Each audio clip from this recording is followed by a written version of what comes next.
আমি নরমালি এইভাবে ইন্ট্রো করি না, কিন্তু আমি এখন ঝুলছি একটা গুহার 100 ফুট নিচে, যেটা মাটির নিচে 5 কিলোমিটার জুড়ে বিস্তৃত আছে।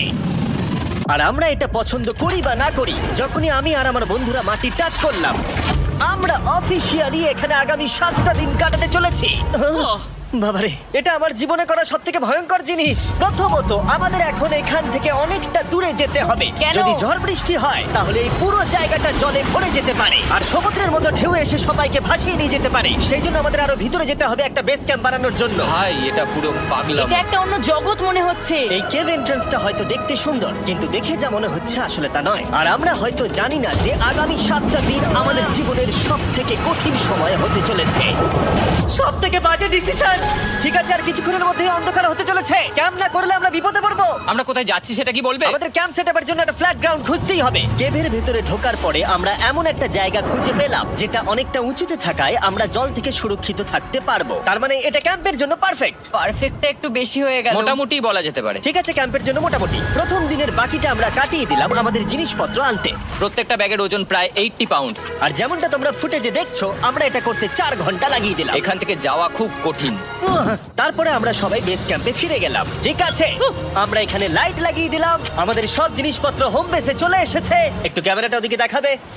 ওদিকটা কিন্তু ভয়ানক অন্ধকার, আর সবসময় এরকমই থাকবে। তাই আমরা ক্যাম্পিং গ্রাউন্ডের জন্য খুব বেশি কিছু করতে পারলাম না। কটা ফুটো করে দড়ি টাঙিয়ে দিলাম। এটা ধরো আর ওঠো দেখি। মনে হচ্ছে আমাদের হ্যামকগুলো ভালোই সাপোর্ট পাবে। আর তারপরে আমাদের সার্ভাইভাল গাইড জোয়ের সাহায্যে আমরা হ্যামক টাঙালাম। এই সরু দড়িটা আমার হ্যামকটাকে ধরে রাখবে। হ্যাঁ।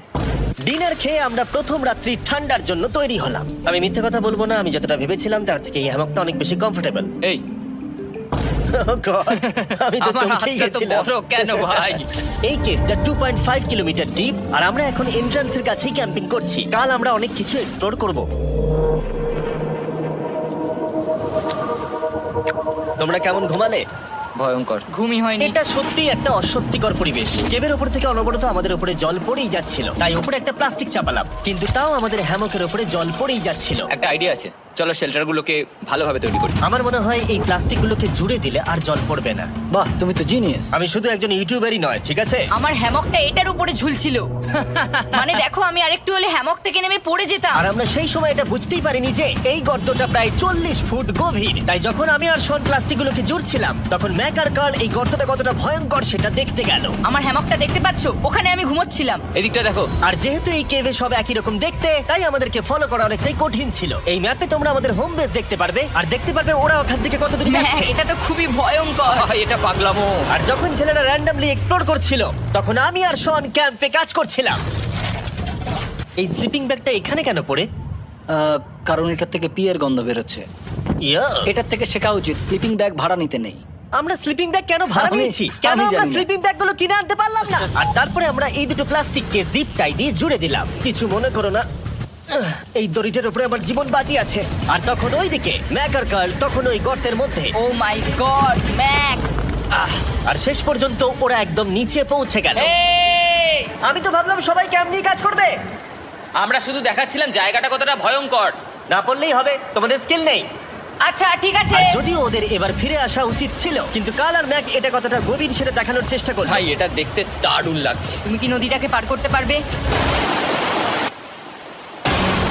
কিন্তু ওরা এটা জানে না যে এই রিভারটা এই কেভের গোটাটাই জুড়ে আছে। তার মানে এর মধ্যেও আমাদের কিছুটা সময় কাটাতে হতেই পারে। ওই তো ওরা এসে গেছে। এসো। তোমরা রান্না করে রেখেছো তো? হ্যাঁ, রান্না করেছি। ঠিক বলেছ। একটা নতুন বাড়ি, ঠিক বলেছি তো? একদম। এখন আমাদের একটা ছাদ আছে। আর এটা তো দারুণ। জিমি রান্না বেশ ভালোই আর করেছে। আমরা আমাদের ফায়ার পিটটাকে এই সুন্দর জায়গাটাতে নিয়ে এসেছি। জায়গাটা কেমন? বেশ গরম। আরামদায়ক। এই পাথরগুলো গরমটাকে ধরে রাখবে এবং ওপর থেকে যে পি পড়ছে সেগুলোকে আটকে দেবে। ওটা পি নয়। তাহলে ওটাকে কি বলবো? যদি জানি না, হয়তো বৃষ্টির জল হবে বা না, এটা বৃষ্টি নয়, না, পাথর মানে ইয়ে তুমি- করছে। এই একটু উপরে দেখাও। তুমি মেঘ দেখতে পাচ্ছো? পাথর দেখা যাচ্ছে। এটা বৃষ্টি নয়, রক পি। Rock P. ঠিক আছে, রক পি। ঠিক আছে, এটা রক পি। আর একটা শুকনো রাত ঘুমিয়ে কাটাবার পরে আমরা ঠিক করলাম জো আমাদের সার্ভাইভাল এক্সপার্ট, তাকে নিয়ে আমরা কেভের শেষ প্রান্ত অব্দি যাব। Cave, cave! Cave, cave, cave! Cave. Cave! দেখা যাক আমরা কেভের কতটা গভীরে যেতে পারি। তোমরা কিন্তু মনে রাখবে আমরা সবেমাত্র কেভের এন্ট্রান্সের দিকেই আছি, আর আমাদের ইচ্ছা এই কেভের শেষ প্রান্ত অব্দি যাওয়া, অবশ্যই না মরে গিয়ে। ও মাই গড, এটা তো খুবই স্টিফ। আরে এটা তো সবে শুরু। আমরা কেভের আরো গভীরে এসেছি। তোমরা সবাই সাবধানে আসবে। এটা খুবই ছোট জায়গা, আমার মনে হয় না এখান থেকে আমি যেতে পারবো। কেভ এক্সপ্লোরের ইন্টারেস্টিং জিনিসটা হলো যা হোক করে আমাদের এই ছোট্ট ফাঁকগুলোর মধ্যে দিয়ে এগিয়ে যেতে হবে। ও মাই গড, খুব ছোট জায়গা। আর তারপরেই খুব বড় একটা জায়গা আসবে, সেটা এতটাই বড় যে কিছু না দেখতে পাওয়ার জন্য এটা করতে হলো। ও মাই গড! এবার আমি সব দেখতে পাচ্ছি, এটা দুর্দান্ত।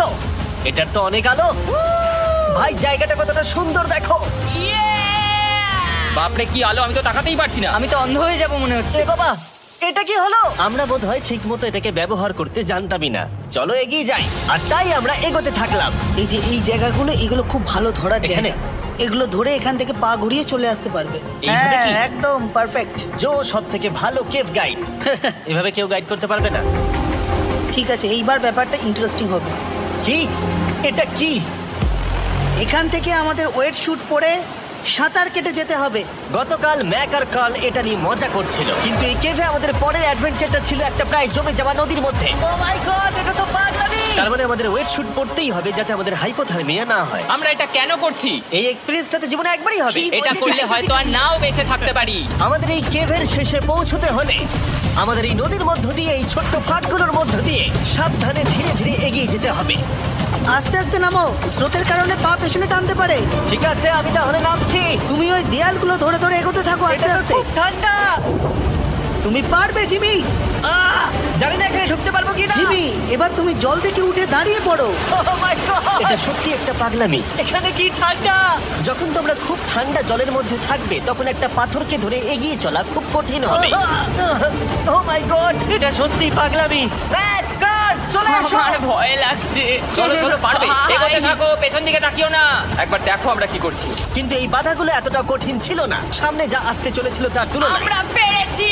কেভ কেভ কেভ এই, একটা কথা শোনো, আমরা 10% আসিনি। তার মানে এখনো আমরা শুধুমাত্র সার্ফেসেই রয়েছি, আর শেষ প্রান্তে পৌঁছতে হলে আমাদেরকে আরো 2 কিলোমিটার যেতে হবে। যেরকম তোমরা দেখতে পাচ্ছ এখানে 24/7 বৃষ্টি হয়, তাই আমি একটা আড্ডা মারার জায়গা তৈরি করেছি যেখানে আমরা কেউ ভিজবো না। আমি ভাবছি আমি যদি এটা না বানাতাম তাহলে কি হতো। আমি নিশ্চিত যে ওদের একটা ভেজা পাথরের উপর শুতে হতো। আমাদের ক্রমাগত এগিয়ে যেতে হবে এবং শরীরটাকে ভিজে রাখতে হবে। ঠিক আছে। নইলে আমাদের শরীরের তাপমাত্রা কমে এটা যাবে। এতটা কঠিন কেন? সব থেকে বাজে ব্যাপার হলো আমরা যতটাই দিকে এগোবো ততটাই আমাদের পিছন দিকে ক্যাম্পে ফিরতে হবে। আমাদের পরের বাধাটা হয়তো জলের মধ্যে নয়, কিন্তু তার মানে এটা নয় যে সেটা সহজ হবে। আরে এটা কি মাকড়সার জাল? কিন্তু আমি মাকড়সা দেখতে পাচ্ছি না। তার মানে ওটা আমাদের উপরে আছে। আরে তোমার গায়ে, তোমার গায়ে। আমার বন্ধুরা বলতে বাজে, এই গেমটা মিস্টার বিস ভিডিওর মতো, যত এগোবে ততই কঠিন হবে। সত্যি কথা বলতে যদি আমাদের সাথে জো না থাকতো আমরা মরেই যেতাম। আর 3 ঘন্টা পরে জো আমাদের জন্য একটা বাজে খবর নিয়ে এলো। জল অনেকটা বেড়ে গেছে আর আমরা অনেকটা সময় লাগিয়ে ফেলেছি, তাই আজকে আমাদের আবার ক্যাম্পে ফিরে যেতে হবে। আমি মানবো না। তুমি সেফটি এক্সপার্টের কথা অমান্য করতে পারো না। আমি এটা মানবো না। সত্যি কথা বলতে আমাদেরকে ফিরতেই হতো, কারণ এর আগে আমরা শুট করতে অনেকটাই সময় নষ্ট করে দিয়েছি। তারপর ফ্লেয়ার নিয়ে খেলেছি, তাই আমরা ফিরে যাচ্ছি আর এই মিশনটা আমরা পরের দিন আবার শুরু করব। শন, আমরা এসে গেছি। আরে তুমি এখানে কি করছিলে? এখন তোমরা কেউ ভিজবে না। আমি তো জানতামই না এই লাইটগুলো আমরা এনেছি। এগুলো দারুণ লাগছে তাই না? দুঃখের বিষয় আজকে আমরা মাত্র 20% এগোতে পেরেছি, কিন্তু বিশ্বাস করো আমরা শেষ পর্যন্ত অবশ্যই যাব আগামী কয়েকদিনের মধ্যেই। আমার মনে হয় না। কোনোদিনই হবে না। আমি তো বললাম। আমরা ডে 4টা রেস্ট নেব আর ডে 5-এ চেষ্টা করব এই কেভের শেষ অবধি যাবার। দেখা যাক কি হয়। ডে 3-তে মজা হলো, কালকে আবার দেখা হচ্ছে। আর কেভের ভিতরে 3টে খুব বাজে রাত কাটাবার পরে পরের দিন সকালে আমাদের মাথায় শুধু একটাই কথা আসছিল, আমার একটা হট শাওয়ার চাই, তবে আমি এখন একটু শান্তি পাবো। ও এখন শাওয়ার পেলে কিন্তু দারুণ হয়। আমি চান করিনি প্রায় 3-4 দিন হয়ে গেল। তোমরা নিশ্চয়ই জানো কেভের মধ্যে শাওয়ার করা সম্ভব নয়। আমাদের অনেকটা পথ হেঁটে সাবধানে আগের রিভার বেডের কাছে পৌঁছতে হলো। ও মাই গড! আমি আমার ব্রেনকে ফিল করতে পারছি। আমি এভাবে ব্রেনকে ফিল আমার করিনি। কপালটা জমে গেল পুরো। চলো ড্রোন দিয়ে মাথার চুলগুলো শুকিয়ে নি। এদিকে এসো ড্রোন। ও দাঁড়াও দাঁড়াও দাঁড়াও, এটা কিন্তু কাজ করছে। হ্যাঁ, দারুণ কাজ করছে। ড্রোন থাকতে হেয়ার ড্রায়ারের কি দরকার? আর চুল শুকানোর পর আমরা জয়ের সাথে জার্নির প্ল্যান করতে বসলাম। এটা কি জো? এটাই কেভের ম্যাপ। আগেরবার আমাদের থামতে হয়েছিল কারণ জল খুব জোরে বইছিল। এখন বৃষ্টি কম হচ্ছে, তাই কালকে আমরা নিশ্চয়ই এই কেভের শেষে পৌঁছে যাব। এটা ভয়ঙ্কর হতে চলেছে। প্রথমে আমাদের কালকে যেখান দিয়ে গেলাম সেখান দিয়ে আগে যেতে হবে। জলের মধ্যে ঝাঁপ দিতে হবে এবং পাথর দেখে হাঁটতে হবে। এগুলো সবকটা আমরা যদি পার করতে পারি তাহলে আমরা গ্লো ওয়ার্ম চেম্বারে পৌঁছে যাব। ও, কেমন দেখতে তুমি সেটা বলো না, আমি তোমাদেরকে সারপ্রাইজ দিতে চাই। আমার মনে হয় আমরা পারবো। ওইসব বাদ দাও, আমরা ঠিক কালকে পৌঁছে যাব।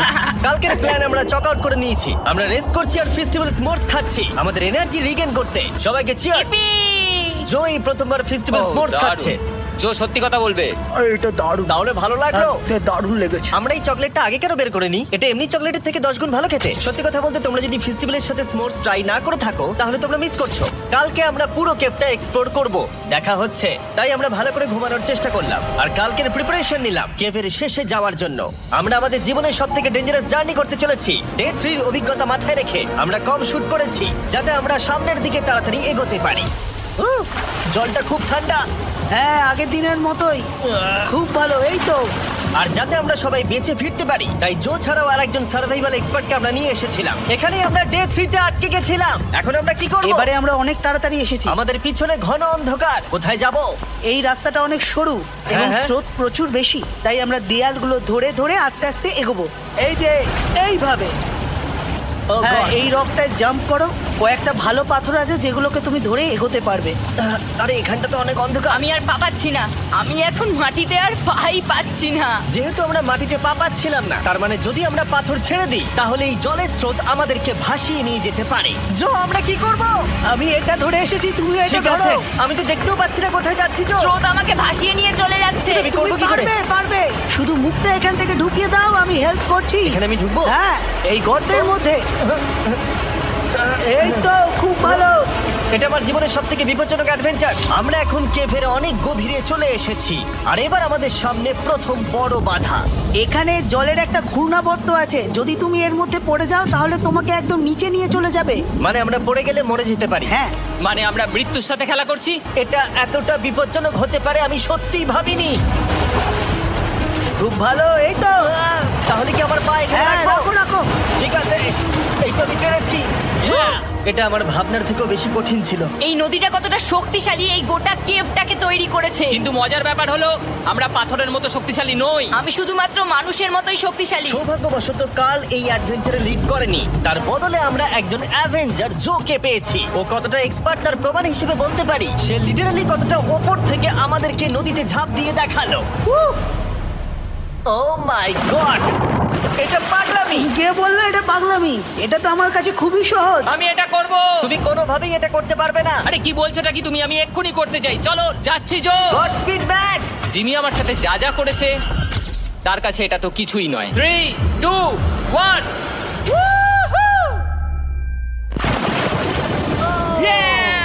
তুমি করবে? না, আমরা না এগুলো শেষ পর্যন্ত যেতে পারবো না। ও মাই গড, আমাদের নিচের দিকে যেতে হবে। আমরা সবসময় স্রোতের উল্টো দিকে কেন যাই? এখন শুধু আমি ভেসে ভেসেই যেতে পারবো, আর কিছু না। এই জলের তলায় অনেক ধারালো পাথর আছে, তোমরা সেগুলোকে দেখতে পাবে না, তাই সাবধানে পা ফেলবে। ও মাই গড, আবার এটা গভীর আরে হচ্ছে। আমার পা তো কিছুর উপরে রাখতে হবে। ছোট ছোট পাথরগুলোই একমাত্র বাধা ছিল না, মনে হচ্ছে আমাদের প্রতিটা পদক্ষেপে। ও ভাই, আমি কিচ্ছু দেখতে পাচ্ছি না। এটা খুব ভয়ঙ্কর। কেভটা আরো অন্ধকার হয়ে আসছিল এবং আরো সরু। আর তখন আমরা জানতাম না যে আমরা ফিনিশ লাইন অবধি পৌঁছতে পারবো কিনা। ও, আহ। আমি ক্লান্ত হয়ে পড়েছি। এই কেভে আরো কঠিন বাধা আসার আগে তোমাদেরকে আমি কিছু দেখাতে চাইবো। জো, তোমার ব্যাগটা দাও। Thank you. তুমি জানো এর মধ্যে কি আছে? না, জানি না কি আছে। Brand new mister beast lab swamp. সত্যি কথা বলছি, গত 5 ঘন্টা ধরে যেহেতু আমি অনেক পরিশ্রম করেছি, তাই কোনো মতেই এখন এটা আমি বলার মতো অবস্থায় নেই। তাই এটা শুট করার 1 মাস পরে আমি পুরো কেপ সেটটা তৈরি করলাম ফিউচার জিমি নেম ট্যাগ দিয়ে। তারপরে বললাম, হে, আমি ফিউচার জিমি, আর আমি এখন তোমাদেরকে বলবো brand new toy line of mister beast lab swamp সম্পর্কে। এটা একটা কালেক্টেবল টয় লাইন, আর এখানে 119টা ইউনিক ডিজাইন ক্যারেক্টারও আছে যা তোমরা কালেক্ট করতে পারো। আর সবথেকে দারুণ ব্যাপারটা হলো, কোন ক্যারেক্টারটা তুমি পেয়েছো সেটা জানতে হলে এই টিউবে ওয়াটার দিয়ে নাড়াতে হবে আর তোমার সোয়ামস তোমার সামনে চলে আসবে। আর আমি এটা ডেমনস্ট্রেট করতে এই বিশাল বড় টিউবটাকে বানিয়েছি। এই টিউবটাকে জল দিয়ে ভরে দাও। তোমাদের এত জলের দরকার নেই, এটা অনেক বড় বলে এত লাগছে। ঠিক আছে, এটা এখন জলে ভর্তি হয়ে গেছে। এবার এটাকে একটু নাড়াতে হবে। এটা কি আর নাড়াতে হ্যাঁ হবে? হ্যাঁ, অনেক নাড়ানো হয়ে গেছে। এবার জল ঢালো এখানে। জো ঢালছে। আর জল ঢালার পরে তোমরা দেখতে পাবে তোমরা কোন সোয়ামটা পেয়েছো। এটা সব থেকে রেয়ার হাইপোক্রোম, যেটা মাত্র 1000টা বানানো হয়েছে। জো, এটা তোমার। Thank you so much. এটা চাই। আর এটা তোমার। কাল কি নেবে? আমার কাছে দুটোই ছিল। আর আমরা শুধু সোয়ামেই থেমে নেই, আমরা এই অ্যাকশন ফিগার প্যান্থার গুলো বানিয়েছি যেগুলো এই ব্রিফকেসে আছে। আর এই সোয়ার্মের মতো এই মিউটেটর যখন তোমরা কিনবে দেখতে পাবে এর ভেতরে কি আছে। কোথায় কিনবো? ভালো হয়েছে জিজ্ঞাসা করলে। মিস্টার বিস্ট ল্যাব টয়েস এখন তোমরা পৃথিবীর সব জায়গায় পেয়ে যাবে। এগুলো সব বেরিয়ে গেছে, তোমরা গিয়ে কিনে নাও। আর কেবের মধ্যে অনেক সমস্যা পেরোনোর পরে আমরা ফাইনালি পৌঁছে গেলাম গ্লো ওয়ার্ম চেম্বারে। ভাই এবার খুব ভালো লাগছে। ঠিক আছে টিম, তোমাদের গ্লো ওয়ার্ম চেম্বারে স্বাগত। এ তো দারুণ। এটা দারুণ লাগছে। ভাই এটা পৃথিবী মনে হচ্ছে না এখানে একদমই। যে আলো তোমরা দেখতে পাচ্ছ সেগুলো আসলে ছোট্ট ছোট্ট বায়োলুমিনেসেন্ট গ্লো ওয়ার্ম তৈরি করেছে। এটা দেখতে অনেকটা মিল্কি ওয়ে গ্যালাক্সির মতো লাগছে। ওয়াও! আর এই মুহূর্তটা, এই ভিউ, সত্যি বলতে এই ট্রেকের সমস্ত ক্লান্তি যেন দূর করে দিল। এখান অবধি পৌঁছানো যেন সত্যি একটা অ্যাচিভমেন্ট ছিল। কিন্তু এখন আমাদের যাত্রা শেষ হয়নি, কারণ আমাদের এখান থেকে এখন বেস ক্যাম্পে ফিরতে হবে। আজকে ডে 6 হতে চলেছে, এখনো ওরা আসেনি আর আমি খুব ক্লান্ত। আমার মনে হয় না আমি ভালো করে ঘুমোতে পারবো। ওদের জন্য খুব চিন্তা হচ্ছে। এই ট্রিপটা অনেকটাই সহজ ছিল কারণ আমরা স্রোতের সাথে ভেসে ভেসে যাচ্ছিলাম। আর যেহেতু তোমরা এই ট্রিপটা দেখেছো তাই আমরা এটাকে স্কিপ করলাম। কিন্তু সত্যি বলতে এই জার্নিটাও অনেকটা বেশি সময় নিল, কারণ আমরা ক্যাম্পে পৌঁছানোর আগে 6 নম্বর দিন চলে এলো। শন, সবাই ঠিক আছে তো? আমার খুব চিন্তা হচ্ছিল। Happy day 6। ডে 6 খুব ভালো। এনার্জি বাড়াতে আমরা আগুনের উত্তাপ নিলাম এবং ফাইনালি আমরা কিছু খেতে পেলাম। এটা খুবই অ্যাডভেঞ্চারাস ডে ছিল। কালকে দেখা হচ্ছে, মানে আজকেই হয়তো। এটা হয় ডে কোনোদিন 6 হবে না। নাকি আজকে, না আমি জানি না। এত বড় ট্রেক সম্পূর্ণ করার পরে শারীরিকভাবে চূড়ান্ত ক্লান্ত হওয়া সত্ত্বেও জানি না কেন কিন্তু আমি একদমই ঘুমাতে পারছিলাম না।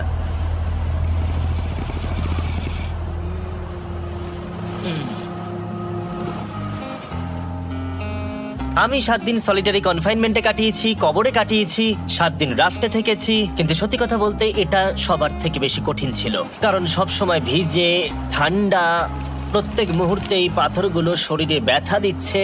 বেশিরভাগ সময়টাই এই কেভটা দুঃস্বপ্নের মতো ছিল। কিন্তু তোমার আর আমার মধ্যে জিমি! ইয়ো!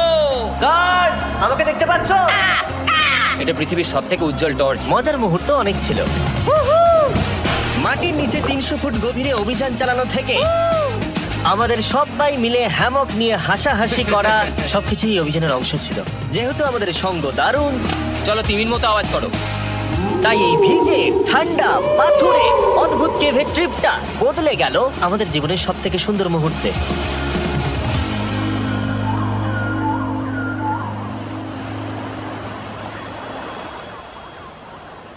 আমরা এখান থেকে যাব না যতক্ষণ না সবকিছু তোলা হচ্ছে। আর আমি সবকিছু বলেছি মানে সবকিছুই। চলো এবার বেরোনো যাক। আর যখন আমরা মাউথ কেভে আবার ফিরে এলাম, ভাই ওপরটা দেখতে দারুণ লাগছে। তখন জয়ের জন্য একটা সারপ্রাইজ ছিল। বেরোনোর আগে জো, আমরা তোমার কাছে কৃতজ্ঞ। তাই এই নাও $50,000 নিউজিল্যান্ড ডলার, 10,000 করে প্রত্যেক জনের প্রাণ বাঁচানোর জন্য। Oh my God, thank you so much Jimmy. Thank you Joe. Love you, Joel! এবার আমাদের সব কাজ হয়ে গেছে, চলো বেরোনো যাক। 7টা দিন পরে আমরা ফাইনালি এখান থেকে বেরোচ্ছি।